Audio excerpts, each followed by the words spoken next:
వారం ఆలస్యంగా ఛాంపియన్స్ ట్రోఫీకి టీమిండియాను ప్రకటించిన బీసీసీఐ తెలుగు రాష్ట్రాలకు షాక్ ఇచ్చింది.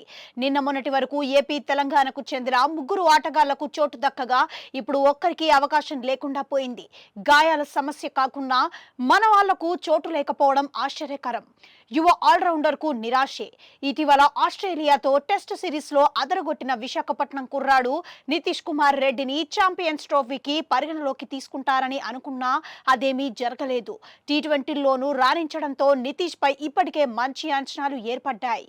పేస్ బౌలింగ్ చేయగల ఆల్రౌండర్ గా నితీష్ ను భవిష్యత్తులో మంచి స్థానంలో చూస్తానని అనుకుంటుండగా బీసీసీఐ మాత్రం ఛాంపియన్స్ ట్రోఫీకి పరిగణలోకి తీసుకోలేదు.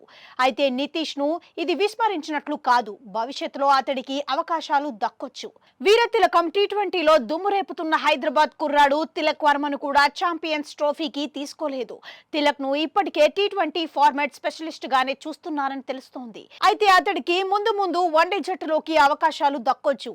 ఓపెనర్ గా యశస్వి జైస్వాల్, మరో యువ బ్యాటర్ శుభ్మన్ గిల్ కూడా ఉండడంతో తిలక్ కాస్త వేచి చూడక తప్పేలా లేదు. 5-6 ఏళ్లుగా టీమిండియాలో రెగ్యులర్ సభ్యుడు హైదరాబాదీ పేసర్ మొహమ్మద్ సిరాజ్. 3 ఫార్మాటుల్లోనూ సిరాజ్ ఆడుతున్నారు. ఇటీవలే ఆస్ట్రేలియా పర్యటనలో టెస్టుల్లోనూ రాణించాడు. అయితే విపరీతమైన క్రికెట్ షెడ్యూల్తో సిరాజ్ బాగా అలసిపోయినట్లుగా తెలుస్తోంది. అతడి బౌలింగ్లో పదును కూడా తగ్గుతోంది. దీంతో ఛాంపియన్స్ ట్రోఫీకి తీసుకోలేదు. సిరాజ్ స్థానంలో ఎడమ చేతి పేసర్ హర్షదీప్ ను ఎంపిక చేశారు.